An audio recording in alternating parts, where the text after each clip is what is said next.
नमस्कार, मैं निशांत शर्मा स्वागत करता हूं आप सभी। इस तरीके से सूरत में हुए अग्निकांड की वजह से 23 बच्चों ने अपनी जान गंवा दी, जिनको कहीं छत से कूदना पड़ा तो कहीं आग में झुलसकर अपनी जान की बाजी लगानी पड़ी अपनी जान बचाने के लिए। तो वहीं ऐसे बहुत से शिक्षण संस्थान हमारे देश में संचालित हैं, जिनमें कहीं ना कहीं शिक्षकों का अभाव है, कहीं सुविधाओं का अभाव है, कहीं शिक्षा का अभाव है, कहीं शिक्षा के माहौल का अभाव है। तो आज इसी पर चर्चा करने के लिए हमारे साथ दो खास शख्स मौजूद हैं, जिनसे आप सभी का परिचय करवाना चाहूंगा।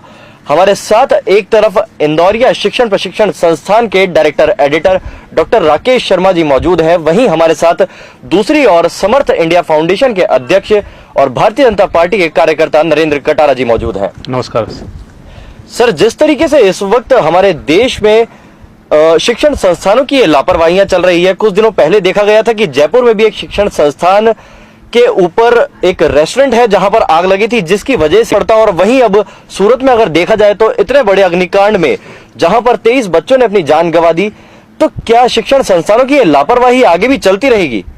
निशांत, जैसे आपने शुरुआत की, हम जयपुर की बात करें तो हमारे पास में ही ऊपर रेस्टोरेंट था और नीचे कोचिंग सेंटर चाणक्य के नाम से।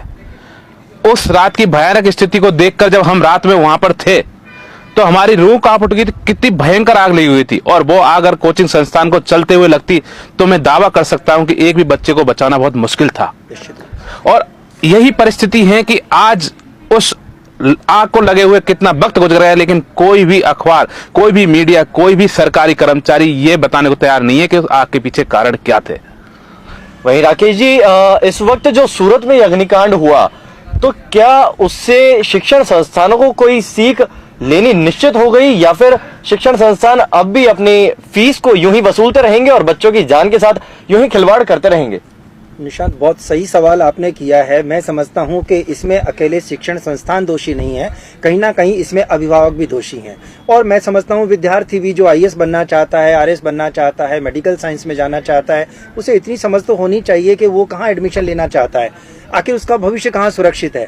मैं यदि बहुत ही छोटे शब्दों में इस बात को कहूँ तो किसी भी संस्थान में जाने से पहले ये तो देखना ही चाहिए कि क्या संस्थान रजिस्टर्ड है, क्या वो संस्थान उन सारे नॉर्म्स को पूरा करता है, जिससे उसका सिक्योरिटी पॉइंट कवर होता हो, उसका एजुकेशन पॉइंट कवर होता हो, या उसका फ्यूचर सुनिश्चित होता हो। जबकि ऐसा नहीं है। सूरत में भी कुछ ऐसा ही है, क्योंकि सूरत की तो घटना इतनी दर्दनाक घटना है, जिस तरह से बच्चे ऊपर से जान बचाने के लिए कूद कूद कर गिर रहे हैं। और मैं मानता हूँ सीधी सीधी प्रशासन की लापरवाही है उसके अंतर्गत। यानी इतनी बड़ी बिल्डिंग का बन जाना और उसके ऊपर इतने सारे बच्चों का होना और इतनी देर बाद फायर ब्रिगेड का पहुंचना अपने आप में बात है। तो आप इसमें क्या कहना चाहेंगे कि शिक्षण संस्थान ज्यादा लापरवाह था, या फिर उन दमकलों पर डाल के शिक्षण संस्थान अपने आप को बचाना चाहे? निशांत जी, मैं फिर यही कहूंगा, कटारा जी ने बहुत ही सही बात कही है। इतना अरसा गुजर जाने के बाद राजस्थान के जयपुर के अंदर ये घटना घटती है, और उसके बाद में हाल ही कल सूरत में घटना घटी। ऐसी न जाने कितनी घटनाएं घट रही हैं।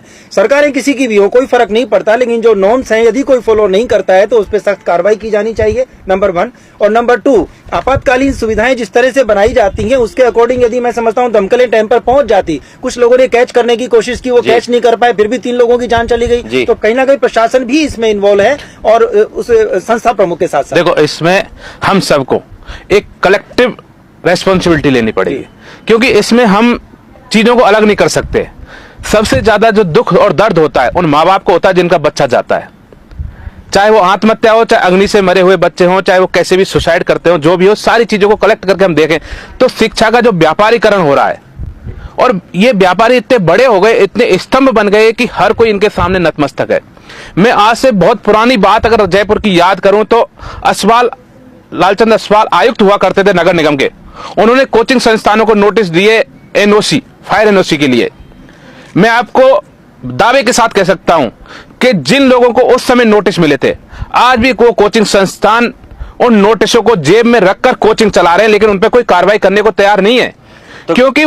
क्योंकि संस्थानों की व्यवस्था इतनी बड़ी हो चुकी है और भ्रष्टाचार इतने अंदर तक, गहराइयों तक जा चुका है कि एक सिस्टम बन गया। नोटिस देके उसको याद दिलाओ कि तुम कितना कमा रहे हो, उसमें हमारी क्या हिस्सेदारी है, अधिकारियों की क्या हिस्सेदारी है, आयुक्त की क्या हिस्सेदारी है, कर्मचारी की क्या हिस्सेदारी है। और माँ बाप की ये गलती है कि बच्चे के कैरियर के चक्कर में उस क्लास में चाहे 50 बच्चे बैठ रहे, 100 बैठ रहे, 200 बैठ रहे, हमारा बच्चा भी इसी कोचिंग में बैठेगा, क्योंकि सबसे ज्यादा सिलेक्शन यहाँ से होते हैं, वो मरे चाहे जिंदा रहे। तो कटारा जी, इस पे मुद्दा ये भी उठता है कि चाहे सूरत की बात हो, चाहे जयपुर की बात हो, चाहे देश के किसी भी कोने में बसे शिक्षण संस्थान की बात हो, लेकिन वहां पर जिस तरीके से इस वक्त सरकारें मौजूद है, उन सरकारों का अधिकारियों पर किस तरीके का दबाव है कि वो शिक्षण संस्थानों पर कार्रवाई करने के लिए प्रतिबद्ध हो? नहीं, मैं यही कह रहा हूं आपसे, जब तक अकाउंटेबिलिटी नहीं आएगी, जब तक जिम्मेदारी नहीं आएगी, अगर कोई पुल गिरता है तो सर्टिफिकेट देने वाला इंजीनियर जिम्मेदार होना चाहिए कि ये सफिशिएंट बना है, सही बना है, गुणवत्ता सही है। अगर इसमें किसी प्रकार की कोई प्रलय के अलावा कोई भी समस्या आती है या समय से पहले गिरता है तो इसका जिम्मेदार वो अधिकारी होगा, उसको अकाउंटेबिलिटी, उसको जिम्मेदारी लेनी पड़ेगी। ऐसे ही अगर इन बिल्डिंगों में जो बिल्डिंग बन रही हैं उनमें कोई इसी प्रकार की कोई एनओसी इशू होती है और अग्निकांड होता है और सुरक्षा मापदंडों में वो सही नहीं पाई जाती, तो जिस अधिकारी ने एनओसी इशू की है उस आदमी पे आपराधिक मामला दर्ज होना चाहिए मालिक के साथ। और इसमें मालिक जो चला रहा है कोचिंग, वो तो जिम्मेदार है ही, क्योंकि वो तो खुद पैसे के लिए इन लोगों की जान जोखिम डाल रहा है। और मैं तो कहूंगा वो इन बच्चों की हत्या कर रहा है, क्योंकि कभी भी आग लग सकती है। आजकल फॉर्म इस तरह से सजाया जाता है बिल्डिंगों को कि पत्थर दिखता ही नहीं है, ऐसे जलता है वो बिल्कुल अग्नि की तरह। आपने देखा ही होगा यहाँ पे आपके जो एमरल्ड बिल्डिंग में क्या हालत हुई थी, ऐसे आग लग रही थी जैसे कोई पेट्रोल में आग लगा दी हो, डीजल में आग लगा दी हो। तो मैं कह रहा हूं कि माँ बाप को तो सोचना जरूरी है, क्योंकि उनका तो प्राथमिक रूप से नुकसान होता है, उनका बच्चा जाता है। लेकिन एक कोचिंग संस्थानों में विशेष कार्रवाई होनी चाहिए, क्योंकि वो लक्षागृह बना रहे पैसे के लिए, ठूस ठूस के 200 400 500 बच्चों को एक कमरे में पढ़ा रहे हैं, बेसमेंट में वो पढ़ा रहे हैं। तो इन चीजों पर हमें गौर करना पड़ेगा। और देखो, जनता है, क्योंकि लोकतंत्र में आखिरी जनता है, और अगर ये लोग नहीं समझे तो जनता रोड पे आएगी और वो फिर इनको समझाएगी। इसी के परिणाम स्वरूप वहां पर संचालक को गिरफ्तार भी किया गया। लेकिन सर, इस पर क्या सिर्फ कोचिंग इंस्टीट्यूटों को बीच में लाना या फिर पूरे शिक्षण संस्थान को कहीं ना कहीं घेरा जाएगा? फिर वही बात आपने रखी है, मैं कटारा जी को यहाँ पे कंटिन्यू करूंगा। जब तक अकाउंटेबिलिटी नहीं होगी तब तक किसी भी समस्या का समाधान नहीं खोजा जा सकता। अभी जिस तरह से देश की एक जनता ने एक डिसीजन लिया कि हमारा देश किस तरह से किस दिशा में आगे बढ़ सकता है, ये एक बहुत बड़ा एक हमारे सामने उदाहरण है जिसे पूरी दुनिया मान रही है। इसी तरह के जब उदाहरण हमारे सामने आएंगे, जब कोई घटना घटती है तब हम सब लोग उसके बारे में चेतते हैं। आज सूरत में घटना घटी है तो हम 2 दिन 3 दिन 4 दिन आपने इनिशिएटिव लिया है, इसके लिए चैनल का धन्यवाद करना चाहूंगा कि आपने कम से कम उस मर्म को समझा और आपने उसको समसामयिक समझते हुए कार्य किया। लेकिन कोटा, हर एक व्यक्ति जो कोटा जा रहा है, उस कोटा भेजने वाले बच्चे के पिता ने उसे किस हालात में कोटा भेजा है, इस बात का अनुमान शायद उस संस्था प्रधान को नहीं होगा जी। लेकिन बावजूद उसके वहां का बच्चा बजाय कामयाब होकर आने के वो सुसाइड करता है, खुद मरता है और अपने परिवार को जीते जी मार देता है। आखिर उसकी वजह क्या है? वो रिजल्ट क्यों नहीं निकल रहा है, क्यों मॉनिटरिंग नहीं हो पा रही है? और मैं समझता हूं कि पेरेंट्स की भी इसमें फिर भूमिका इसमें है कि वो फीस जमा कराने के बाद एक बार भी ये जानने की कोशिश नहीं करते कि आखिर हमारा बेटा जहां पर है, जो हमारा भविष्य है, वो सुरक्षित भी है या नहीं। आपने कहा अभी कि उस रूम की इतनी कैपेसिटी नहीं है जितने उसमें बच्चे बिठा दिए गए हैं। भविष्य है उसमें, भविष्य शायद वो उस एक परिवार का नहीं बल्कि हमारे पूरे देश का है। साफ नियम, कोचिंग संस्थान या कोई भी कॉमर्शियल बिल्डिंग हो, उसमें 2 निकास तो अनिवार्य हैं कि कभी इमरजेंसी में कोई समस्या है तो एक पीछे से निकास होता है जहां होकर सबको निकाला जा सके, फायर एग्जिट का गेट। अब आप देखो, ऐसी अनदेखी, किसी के पास आग बुझाने का कोई उपकरण है नहीं है, लेकिन ये ऐसी अनदेखी है जो बिल्डिंग में बनते वक्त तैयार होती है कि 2 निकास है कि नहीं। अगर ऐसी अनदेखी देखते हुए भी वो एनओसी इशू करता है अधिकारी, या बिल्डिंग का मालिक किसी कोचिंग को किराए पे देता है, या कोई कोचिंग संस्थान मालिक ऐसी बिल्डिंग में कोचिंग चलाता है जहां पे 2 निकासी नहीं है, तो आप देखो कितनी बड़ी अनदेखी है। ये बाकायदा ये एक हत्या का षड्यंत्र है बच्चों की, कि एक दरवाजे पर आग लग गई, वो बच्चे कूद रहे हैं, फांद रहे हैं, 14 15 साल के बच्चे छलांग लगा रहे हैं 4थी मंजिल से। इस देश की दुर्दशा इससे ज्यादा होगी क्या?